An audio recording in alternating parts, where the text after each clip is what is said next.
What visuals does the word community stir up for you? Maybe families in your neighborhood congregating, kids riding around on their bikes and playing in the front yards? Or maybe gatherings at your place of worship where people share common beliefs and values. In the workplace, it could be the culture built inside your business where people genuinely enjoy working together and helping each other learn and grow. Or collections of industry events where people with common interests and skills come together to periodically share experiences and ideas. But what about online?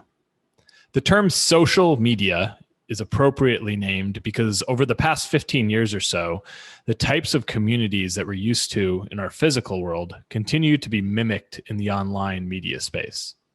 Now, just to be clear, I am absolutely not advocating for the replacement of in-person interaction with interaction through our smartphones and computers, but it doesn't have to be one or the other either. And frankly, it shouldn't be. So I'd ask that you keep an open mind through this episode as I speak with a guest who has figured out how to do exactly what I'm talking about, building a manufacturing community online.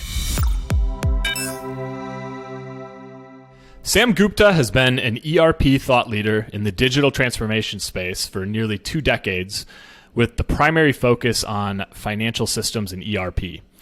Sam has been a part of large transformation initiatives for Fortune 500 corporations, but now spends his time consulting with SMEs as a principal consultant at Elevate IQ. Sam's deep expertise in manufacturing value chain combined with cross-industry expertise enable him to have higher success rates with the digital transformation initiatives in the manufacturing, distribution, and retail industries. Sam has been involved with startup ecosystem in the last 10 years and has experience in building and growing businesses from scratch.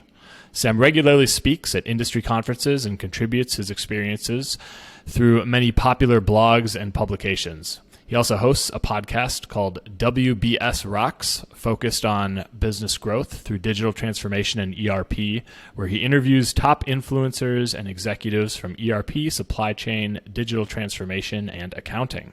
Sam, welcome to the show. Hey, thanks for having me, Joe. Super excited to be here and super excited to talk to your fun listeners. Great. Well, Sam, I was a guest on your podcast, WBS Rocks, a while back, shortly after you were launching it, and I wanted to get you over here on the Manufacturing Executive for a number of reasons as well. But I have to start by saying that over the past few months, I've seen you everywhere online. You seem to be just kind of blanketing the manufacturing space with your presence, and that alone is reason to have you on the show because you've got something figured out on that front.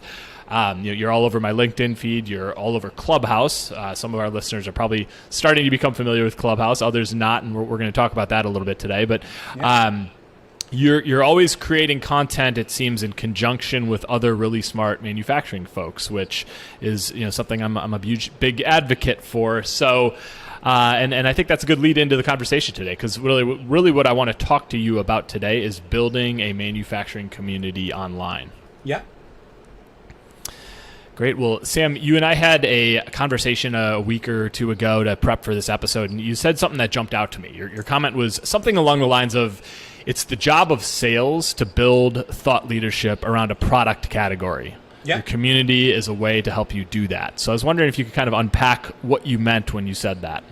Well, so let's go back and talk about just the products and, the technologies and how the products and offerings are perceived in the sales world, because obviously I have been involved with a lot of long sales cycle and very complex products, right? So people talk all the time about, my offering is very disruptive, my offering is just so cool, but end of the day, when you look at from the perspective of a CFO or the procurement, right, they typically see it as you are trying to solve my problem. Now, how disruptive that is, it doesn't really matter, to be honest, okay? In their mind, they are thinking that you are simply trying to solve a problem. So let's look at some of the manufacturing products that we typically see, right? Now, if everybody is trying to solve the problem, so there is no sense of differentiation, I guess, in the product, even though you want to talk about your differentiation all day. But, customers don't necessarily care for the differentiation. But one of the differentiation is going to be really around the thought leadership. Because what customers are looking to do is they are looking to make a very informed decision around a product and offering, so that they don't necessarily have any sort of financial risk. I mean, that is always going to be their biggest problem, that, okay, if I'm the, let's say, the executive or the CFO or the sales leader or sales ops, right? If I'm cutting a check of $100,000, then I need to think about, okay, whether I'm going to get some sort of ROI from this, whether I'm going to get some value from this. So that's why the thought leadership and the expertise is super important. Now let's talk about community. Now, based on the kind of, things that we have seen from the social media perspective, from the podcasting perspective, obviously there is a little bit of, play here from the marketing perspective, that this whole notion of the thought leadership is going to grow in next 4 to 5 years. Now, why is thought leadership and community building so important? Now, if all of the products and offerings are going to be similar in their positioning, how do you differentiate? One of the ways to differentiate is going to be really create sort of the thought leadership and help your customers grow. Okay, so rather than simply being a vendor to a corporation, what you are trying to do in case of a community is you are literally helping your customers grow. And now this growth could be in terms of education, it could be in terms of the introductions, it could be in terms of finding the leads for your customer.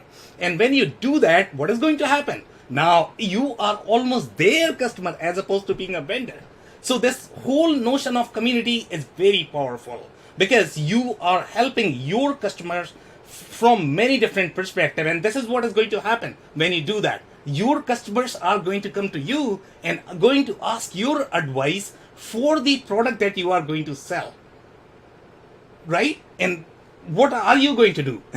Because you were always trying to sell that product. Now you have created your community and thought leadership. So what you are going to do? You are going to obviously educate your customer. That was your goal to begin with. Majority of the companies, I mean, they all want to educate their customers. They all want to talk to the right customers. Nobody wants to waste time, right? But in this particular case, since you are building the community, you are building the thought leadership, you become the trusted advisor for a product, for an offering, that you are going to be consulted before the customer goes and talk to any of your competitors. So that's why this notion of community is very powerful. I don't know if I answered your question or not. Yeah, I'm going to ask a few follow-ups for you there, because I think that's a really good start. But dive in a little deeper there. Like I'm thinking back to a conversation I had on my podcast just last month with our strategy director at Gorilla, Matthew Shanella, and Matt was talking about the idea of, we did an episode together about webinars and how to run a webinar for a manufacturer. And one of the things he talked about was neutralizing your product and creating thought leadership around the product category rather than your product, because frankly, nobody cares about your product. They care about themselves and what they're trying to do. So a few follow-ups I was going to have for you here. I was wondering if you could talk a little bit about that, because I know you're a believer in that concept too. I saw you nodding. Like, how do you go about selling in a way, or building community around a product category that yours happens to fit into, so that it's not just about you? Let's start there. Right. So obviously, as you mentioned, the neutralizing the pitch needs to be there, because when you go to an educational seminar, or if you go to the university, right, you are not going to be talking about the product.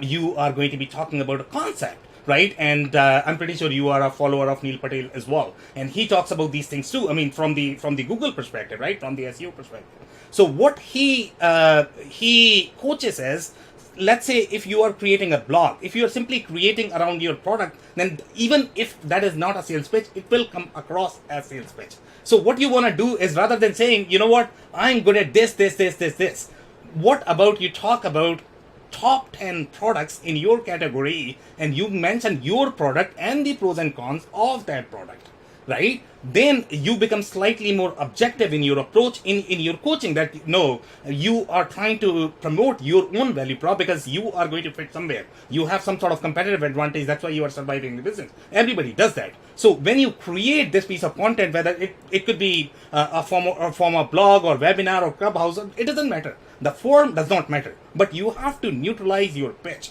Yes, the product category is important, but more important is the problem that the customer is trying to solve. Okay, if you form your conversation around the problem, then what is going to happen is, they are going to have, let's say, hundreds of questions around, okay, let's say if I'm considering, I don't know, a part for a car, right?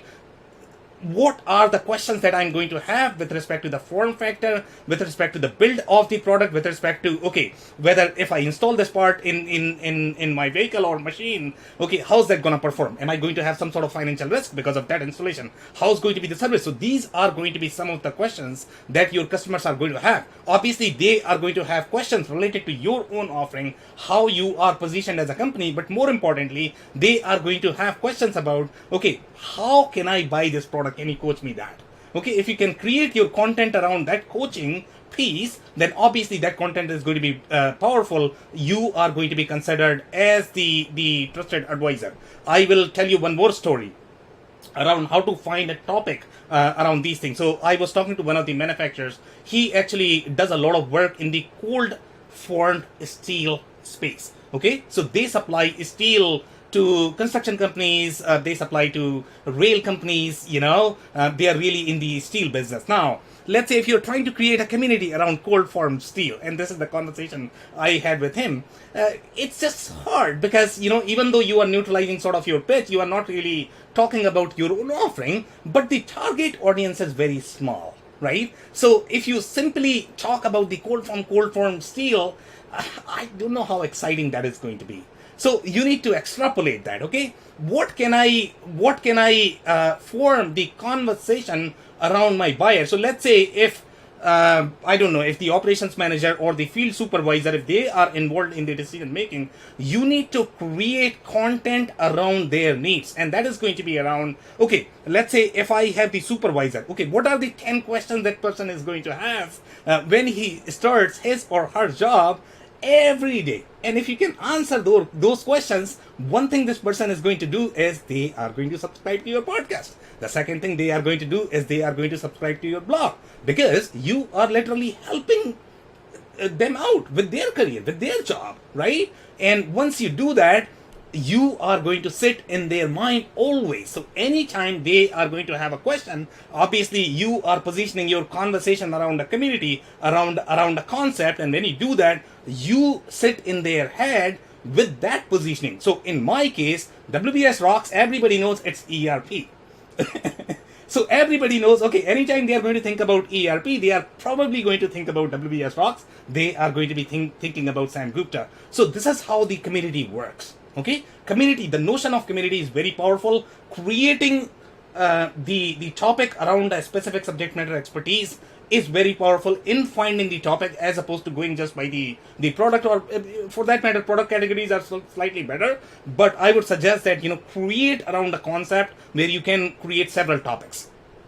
Yeah, that was really well said, Sam. There were a couple things that you mentioned in there that stood out to me. One of them early on in your response there, when we were sort of talking about that idea of neutralizing your product, what I like the idea of when you're talking about benefits and like the pros and cons is the way you phrased it. The pros and cons that you're talking about not only your product but others in the competition, right? Because here's the reality: like what you sell, no matter who you are, is not right for everybody. It is right for if you have a very tightly defined ideal customer profile and you understand the buying process influencers and the things that the people you're trying to reach care about.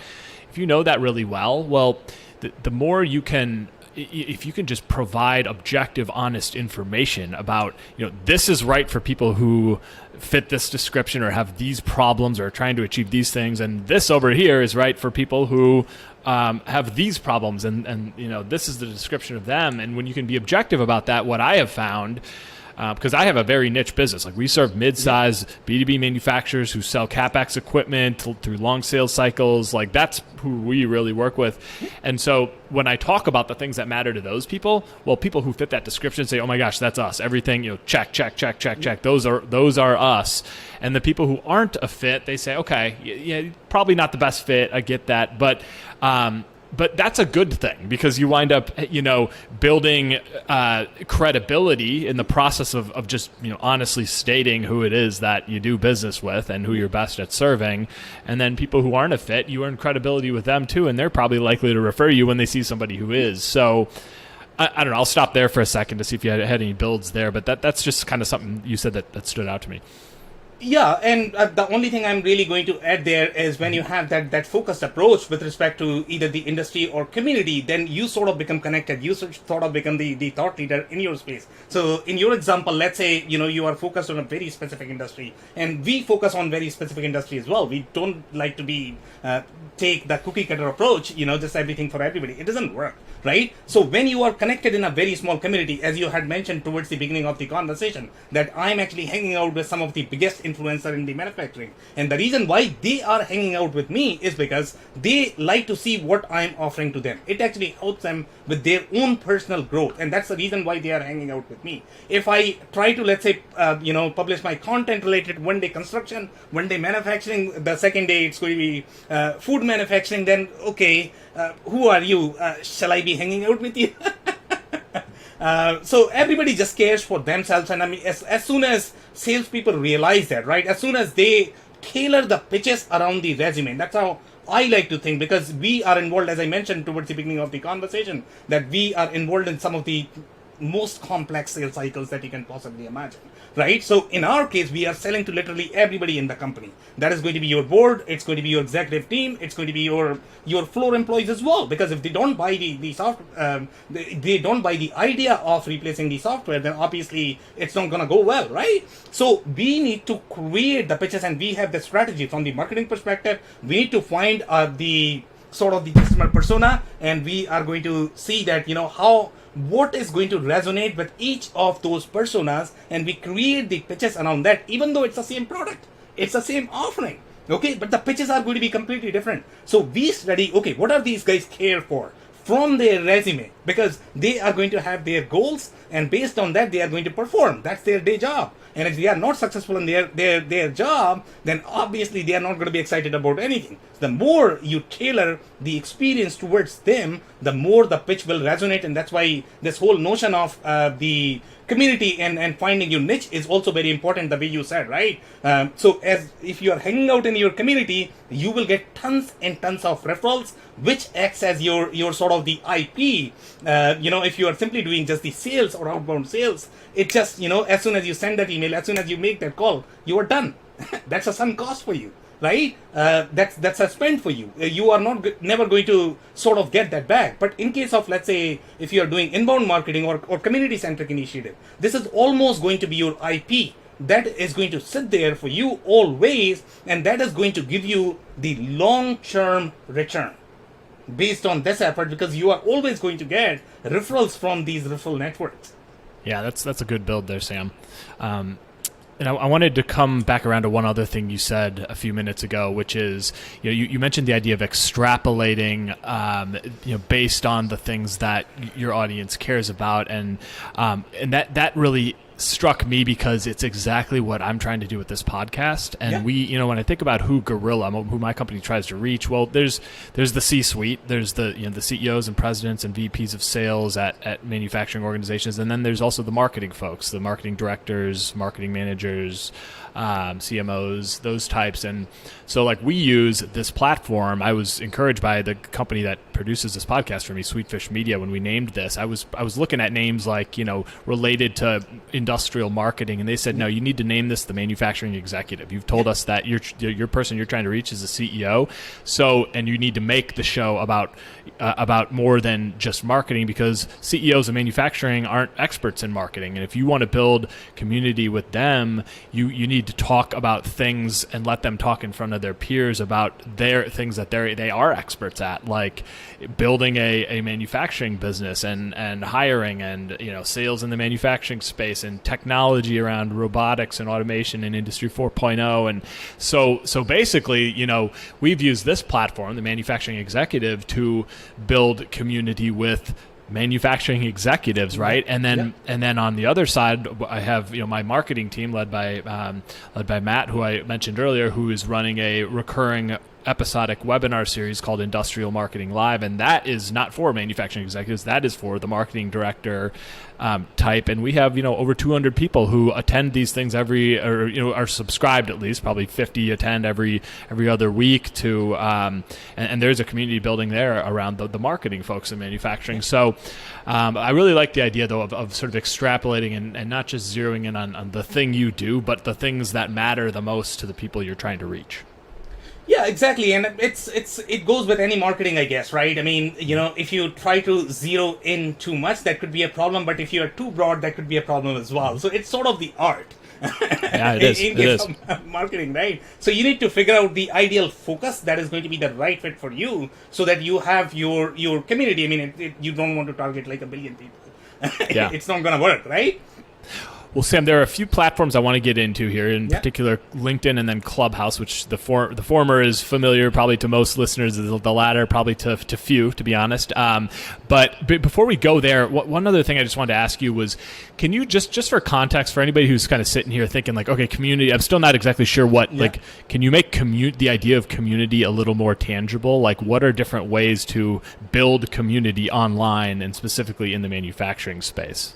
So the way I like to define the community is it's going to be around the subject. So we have already discussed that, as soon as you find your topic, as soon as you build your audience, okay, who's going to be your ICP, it's almost like starting a company, to be honest, okay? The way you start your company, in this particular case, the focus is going to be slightly more educational, but you have to do everything from the sales and marketing perspective, the way you would do for a company. So here, you need to find a topic on which you are going to be focusing on. So that is going to be your content strategy, right? And then you need to find your ideal customer. Okay, who's going to be the audience that is going to be hanging out in the community? And then you have to create several touch points. And that's where the conversation about channel is going to come in, right? So I typically don't like to keep all of my eggs in one basket, right? That's how I am. Okay, I'm not gonna say that the Clubhouse is cooler or Facebook is cooler or maybe Twitter is cooler. For me, okay, where is my audience hanging out? What are they doing there? How can I target them with the right messaging that works on the platform? That's what I am personally trying to figure out. So then you need to find these channels. Okay, where are these channels? And sometimes what is going to happen is you are not going to find an overlap. So let's say the people who are hanging out on LinkedIn, they might not be hanging out on Twitter. The people who are hanging out on Clubhouse, they might not be hanging out on Twitter just because they don't find it cool, right? So once you create your messaging, now you need to target from different channels and you need to create the community. Now, some people might be confused that, it's just a thought leadership. Isn't it just the content strategy that you were talking about? Okay, what is so different about community? The real difference between a community and the regular thought leadership or the content strategy is, in this particular case, you are really meeting them on a weekly basis. You are caring for them. You are sort of becoming the super connector.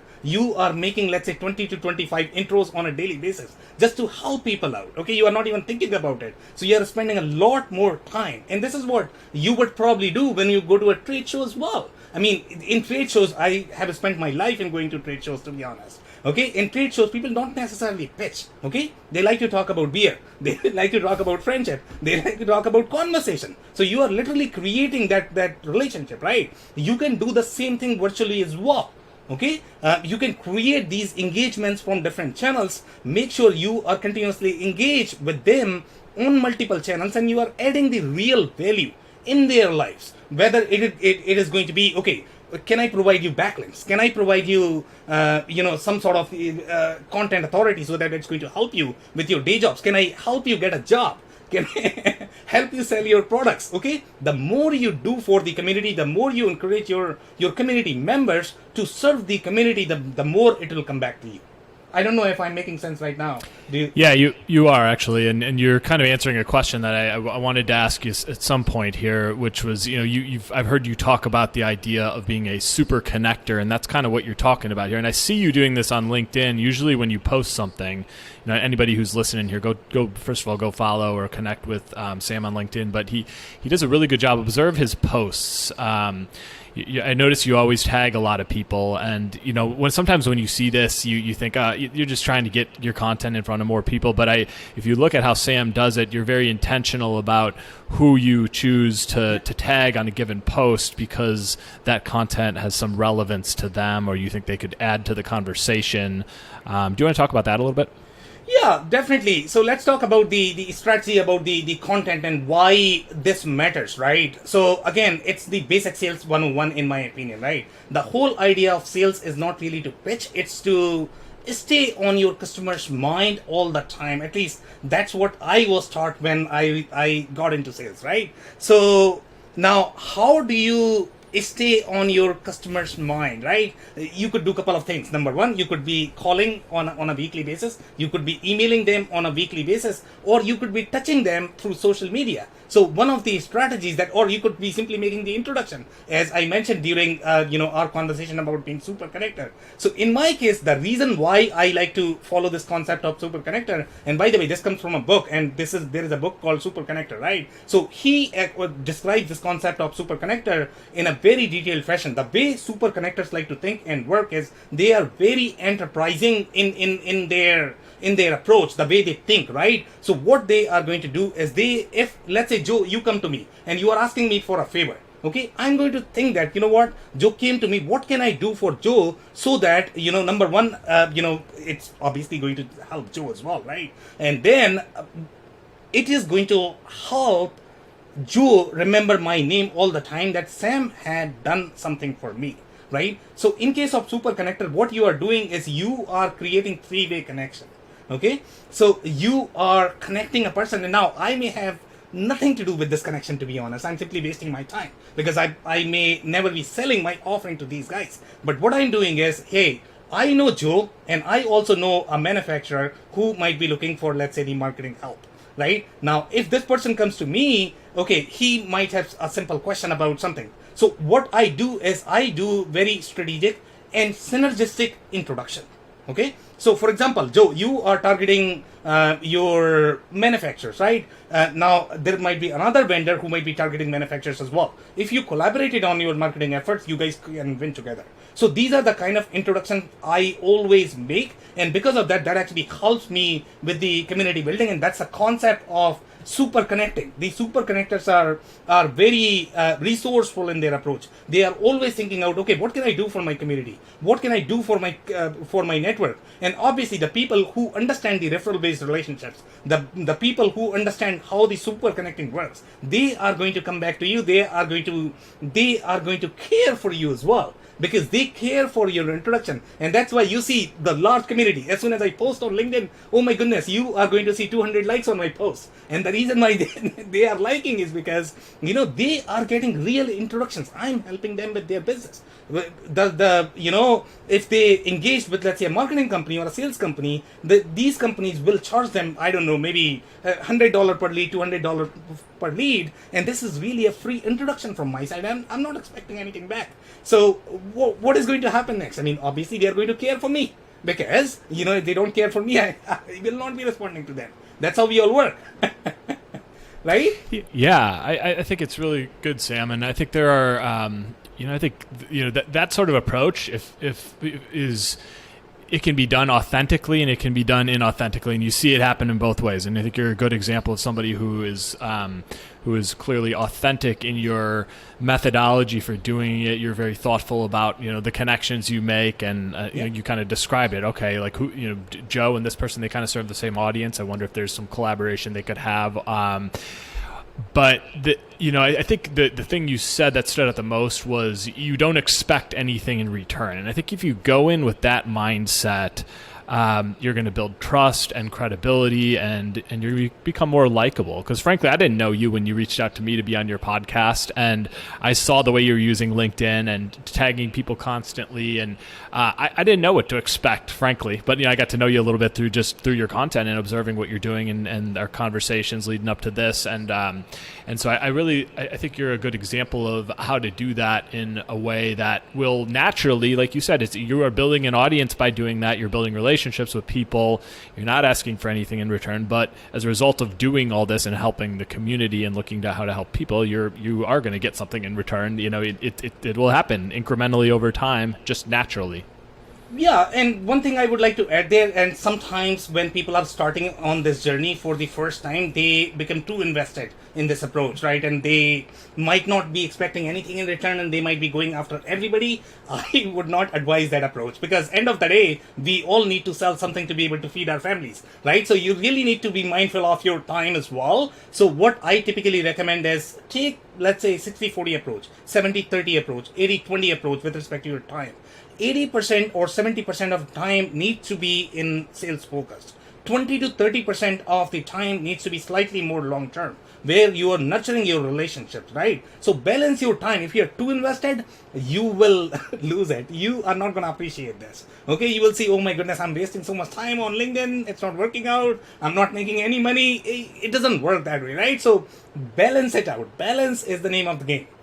Yeah, really great point. I'm glad you added that there, because there has to be everybody's got sales quotas to meet. If you're in sales, like, you have objectives you need to meet, and some of that stuff is going to require a little more hard hitting approach and prospecting and all of that. But I think the way you described it is really good, where the type of stuff that Sam is talking about here on this podcast, just for our listeners, is correct me if I'm wrong, Sam, but at least from my perspective, a lot of it is a long-term play. This is building, a brand, a personal brand for yourself. It's building a brand for, the organization you work for, within the community that you're a part of in the business world. And you shouldn't expect that this stuff is going to pay off in a month or even a year sometimes. Like, this is, you are trying to build thought leadership and a position of expert in your space, and you got to be doing the stuff side by side with that. That's a little more hard hitting, right?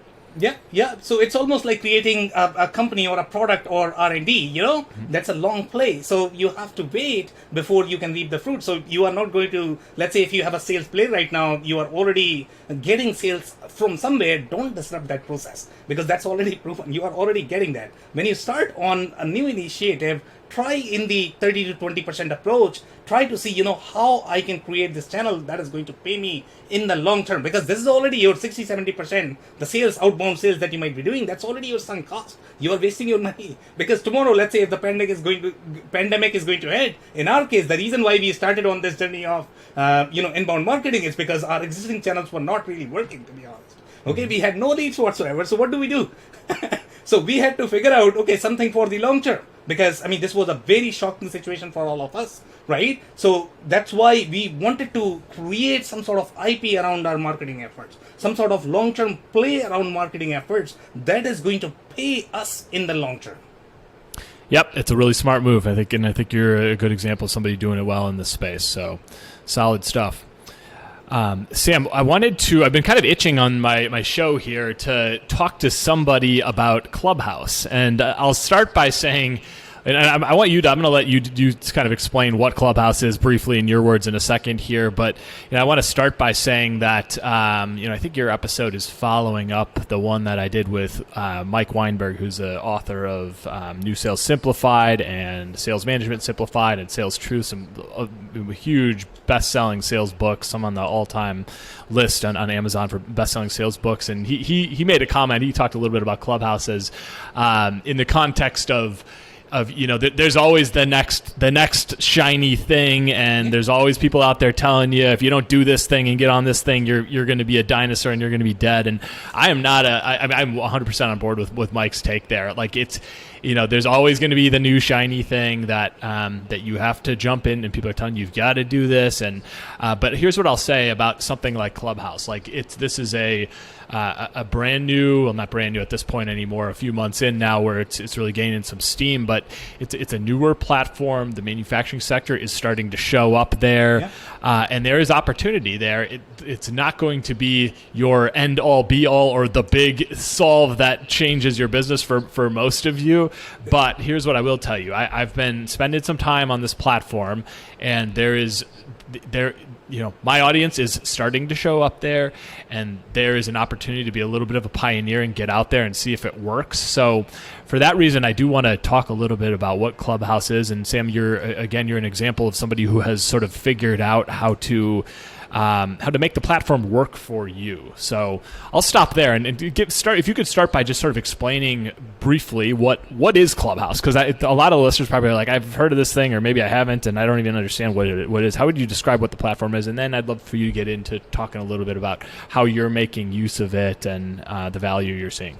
So the best way I like to describe Clubhouse is, the best way to think about it is going to be, it's almost like 24/7 live trade show where your customers are hanging out, and this is the best way to talk to them, to engage with them, to build your thought leadership, because you are not going to find a second platform which is going to be absolutely free. That's the best part about Clubhouse. So if you go to a trade show, you are probably spending $5,000, $10,000. You are setting up booth, and there is no guarantee that somebody's going to show up to your booth, or somebody's going to listen to you, for that matter, right?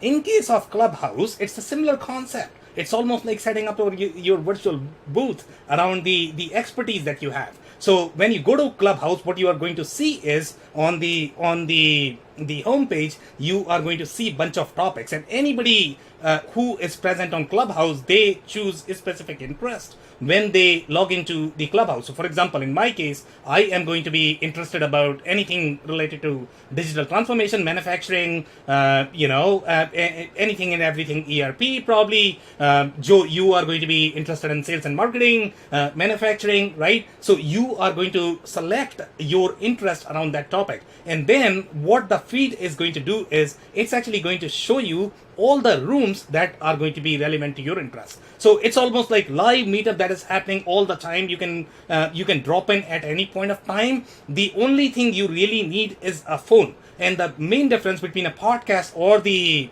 webcast and the Clubhouse is that, in case of Clubhouse, I mean, you could be working in your kitchen, you could be babysitting, you could be walking on the road. Nobody really cares, to be honest. Okay, so that's the beauty of Clubhouse, where you are engaging with your target customers, you are engaging in your community on a regular basis, and it's not going to be any easier than that. I don't know if I described the Clubhouse well here. Do you have any follow-up questions, Joe? Yeah, well, I'm gonna build on what you said first, and then let you chime back in. So, so basically, what we're talking about here is an audio-only platform. At the moment, It's only available for Apple product users, which is a little bit frustrating. But yeah, it's kind of like, I think you described it well. It's like a 24/7 trade show. There are always conversations happening. I mean, there are conversations by celebrities. I mean, keep in mind, this is for anybody in the world here, but there are very niche conversations happening. Like there's Industry 4.0 Club that is Martin Cloak from Raven Telemetry started, and that one's gained a lot of steam, and there are conversations happening around Industry 4.0 technology and automation and things of that nature every day around lunchtime, and there are hundreds of people showing up sometimes. And the way I'm doing the way I've been kind of using it is I'm trying to do a weekly show. In fact, Sam, you're about to, by this time this is live, it'll have passed, but you're about to join me and Martin actually, and one other next week for a conversation that we're going to have. We did one recently about the combating the manufacturing labor shortage, and we brought in a few people who are in that sort of manufacturing hiring space to talk about what they're seeing, and others that just joined in. Some listened. You can invite people up on stage. We had an 80-minute conversation about the manufacturing labor shortage and how companies are combating it. And over the course of that conversation, it wasn't huge, but there were probably 30 to 40 people who popped in and out and contributed. And it was a fantastic conversation. I mean, it was just so great. And so, by doing that, you're connecting with other people in the space who have interest in this topic. I had two of my prospects sit there for 80 minutes and listen, and a few of them chimed in, and they were part of that conversation. So it's great nurturing for me. But it's also and I was just a facilitator. I don't know very much about the manufacturing labor shortage other than what I hear from the mouths of my customers, because I talk to I've talked to hundreds of manufacturers over the last few years.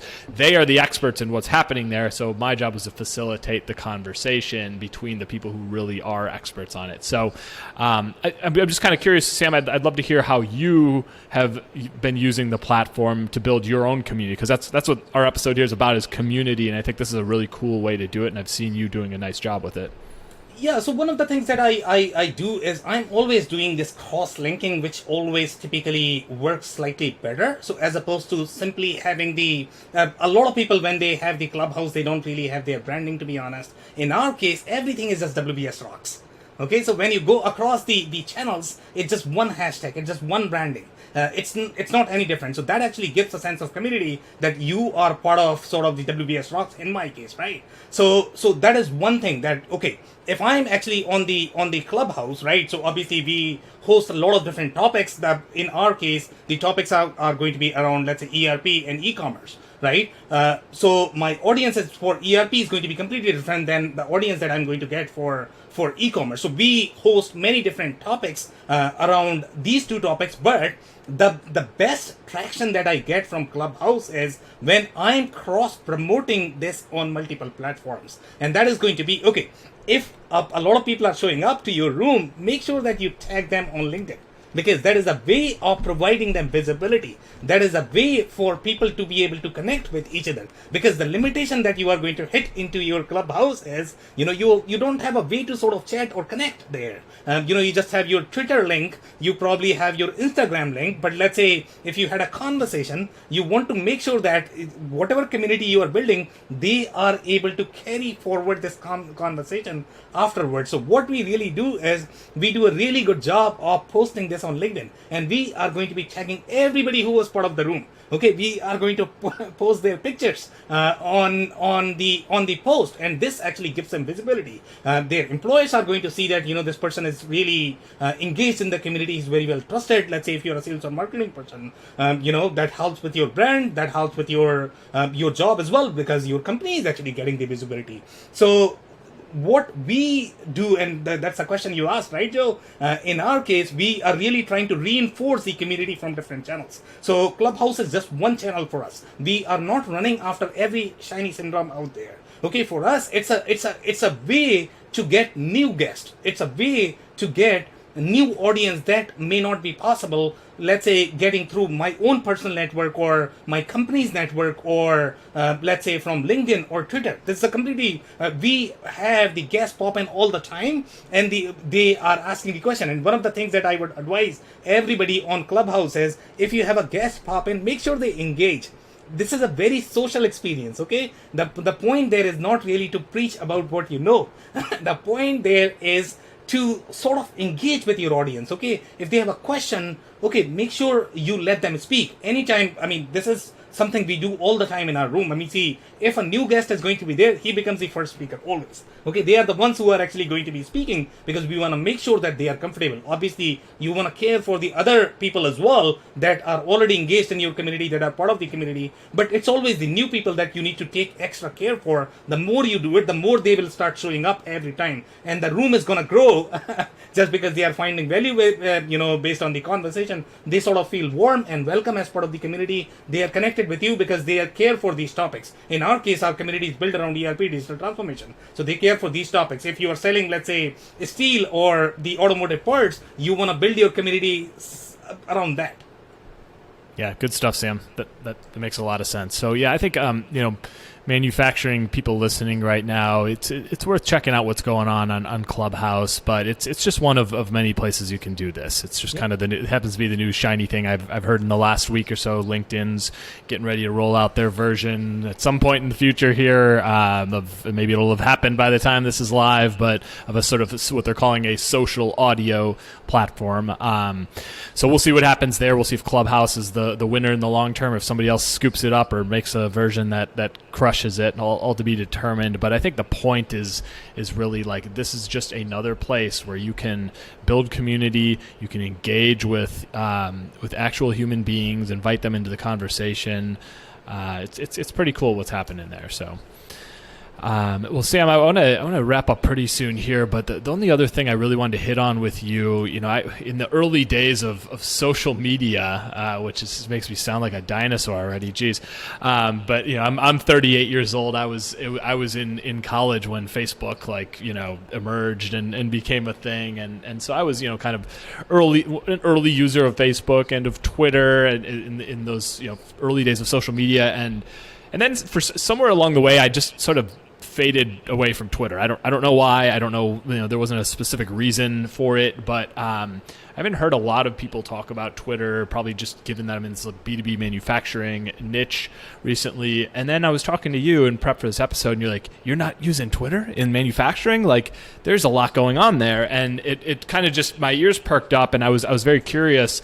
So I wanted to, knowing that our audience here is probably not massive Twitter users. I could be wrong. Some of you probably are.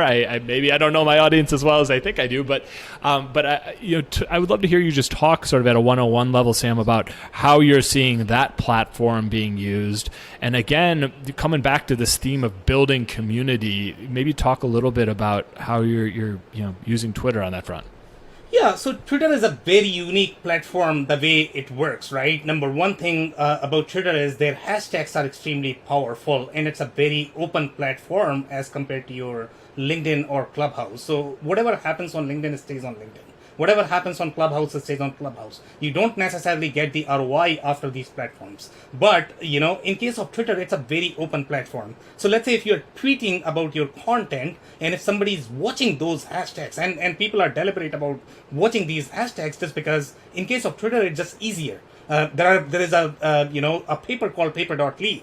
A lot of salespeople are simply building paper just because they want to build their thought leadership. So what they'll do is, let's say if you're tweeting around a specific hashtag, they will include your content on that, and then you are going to get a backlink as part of that. And Joe, you are a marketing guy, right? You know how these backlinks could be expensive. In this particular case, you are actually going to get a real backlink, and that is going to be relevant to your domain because you are sort of the tied around a hashtag. Now let's come to the Twitter chat.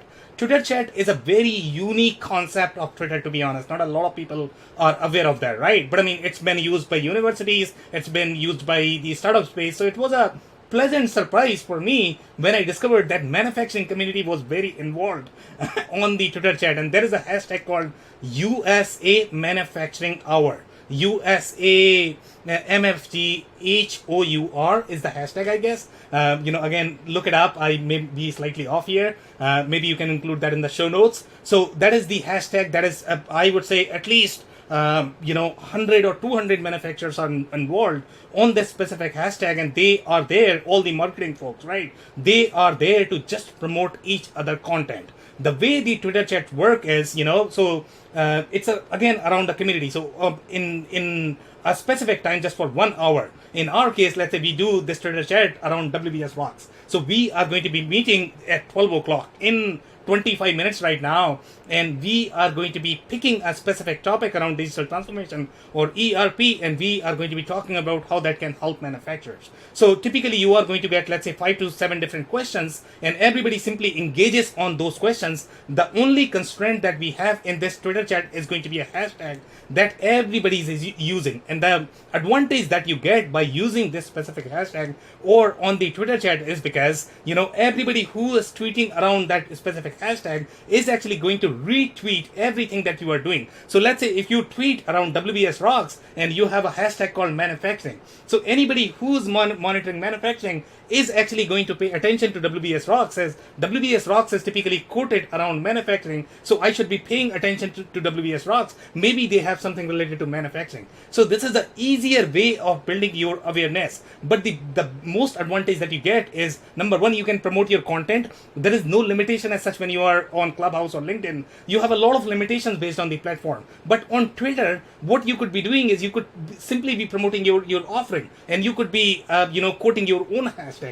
Nobody's going to mind that. They are still going to retweet because you are still part of that WBS Rocks for some time. Also, this chat that you have on the Twitter, that lives forever. So anytime you are going to search for WBS Rocks, you can find out, okay, whatever everybody chatted in last 4 to 5 days. So now let's say if you're hiring, you are engaging, right? You are hiring, and for that you are engaging with your target audience. You could have simple questions around hiring, okay? And then a lot of people who are looking for a job are actually going to show up for that specific chat. Obviously, you have to build your community. You have to still recruit. You still have to hire. You still have to approach. You still have to promote. But once you have your community built up, they all are going to show up around the same time without much effort. And majority of this effort can be automated. That's the best part. In case of LinkedIn, automation is tricky. It's very hard. especially if you want to get visibility on LinkedIn. In case of Twitter, everything can be automated, to be honest, okay? The whole Twitter chat can be automated, but obviously you still have to engage on the Twitter chat. So some of the advantages that I personally got from the Twitter chat is, for example, let's say if I'm not aware of specific tools, okay, people are going to be tweeting. So they are actually answering a question. They are answering a question around a problem. So for example, today we are talking about just quality of life for employees in manufacturing. That's what we are talking about. So now let's say if you have quality of life issues, you are going to be hearing a lot of best practices from your competitors. Can you believe this? Okay, you are never going to hear these secrets because nobody tells you. But in this particular case, since this is a community experience, everybody is trying to share with each other. They are all trying to learn together. So it's a very community experience. I don't know if I did a good job here explaining to the chat. Yeah, I know you did. I'm sure there are people that are following along, and some who are like, you know, their jaws dropped. They're like, huh? But that is perfectly fine, because I think, you know, we're getting into some of the details here and there. I think for some people here, this will be really, really valuable, especially those who are probably already doing some of the basic stuff that we all need to be doing, like having a LinkedIn presence and you know, finding some way to build community. But yeah, I'm personally very interested in sort of diving back into Twitter. I've been absent for years, and it's cool to see that platform is, you know, every platform's got its own unique reasons to use it, and yes. So. Yeah, so I'm kind of take a look at that. Well, Sam, on that note, you have a Twitter chat you have to get to in a few minutes here, so I want to respect your time. We've been running a little long here, but that's because it's been a really great conversation. So is there anything you want to add before we put a bow on this one? Yeah, the only thing I would like to add is just stay focused and figure out your audience. And one of the things with social media is extremely tricky to get real ROI from. So one of the things that you should be doing or putting a lot of work with respect to social media, just research about your audience, where they are hanging out, what they care for. Learn the nuances of the platform. If you understand the nuances of how each platform works, as opposed to running after every shiny object, you will be far more successful in social media. The only reason why some social media does not work for some people is because they just don't know how to use it. To be honest, they are simply wasting their time. So figure out how to use it right, and then you'll get the real ROI. It's going to be a real IP that you can build, and that is going to pay off for next 4 years, 5 years, timeline without any investment. It can run on autopilot. Yeah, that's a really good way to wrap it up, Sam. And I think what I'm hearing from you is, one, understand where your audience engages online, where they gather information, where they participate, and then two, learn how those platforms work. You mentioned, understanding the nuances, right? This isn't a spray and pray approach like the early days of social media, where you used Hootsuite to blast out, automated messages to 9 platforms, and half of which don't exist anymore or whatever. Like, this is, you really have to, this is about engaging. It's not just about blasting a promotional message out there. It's about finding the people you're trying to reach, helping them, as you've talked about, being that super connector, building relationships, participating in conversations. There's manual work here, but it's really not that different from the way you would do it in real life. It's just there are platforms out there that allow you to connect with human beings at a real human level who have similar interests. And so I think there were a lot of really nice things you touched on here today that are going to be really valuable to our audience. So Sam, thanks for doing this. Yeah, of course. Thank you so much for having me, Joe. I always enjoy your show. I was a listener of your show much before, you hosted me, or, I started my own podcast. So I appreciate everything that you are doing. Thank you so much for having me. Yeah, well, thank you. And Sam, can you tell our audience how they can get in touch with you and where they can learn more about Elevate IQ, WBS Rocks, and all the other interesting things that you're up to? So the easiest way is going to be really social media. I'm super active on LinkedIn and Twitter. So if you guys want to send the connection request on LinkedIn, I appreciate everybody, even if you're going to pitch to me, to be honest, because, someday, somehow I'm probably going to need you. So I need everyone. So send the connection request. The best way to find is Sam Gupta. It's SAMGUPTA is the last name. And the company name is ELEVAT. There is no E at the end in the Elevate word. And IQ. And WBS Rocks is going to be wbs.rocks. You fill up the contact form, my team will, get that to me. So yeah, I'm very available on social media. Yeah, you cannot miss me. Great. Well, wherever you're listening to this right now, I'll make sure that Elevate IQ and WBS Rocks are in the show notes, so you can kind of click through there and find Sam Gupta. Sam, thanks again for doing this, man. This was really good. Thank you so much. I had a blast, Joe. Awesome. And as for the rest of you, I hope to catch you on the next episode of The Manufacturing Executive.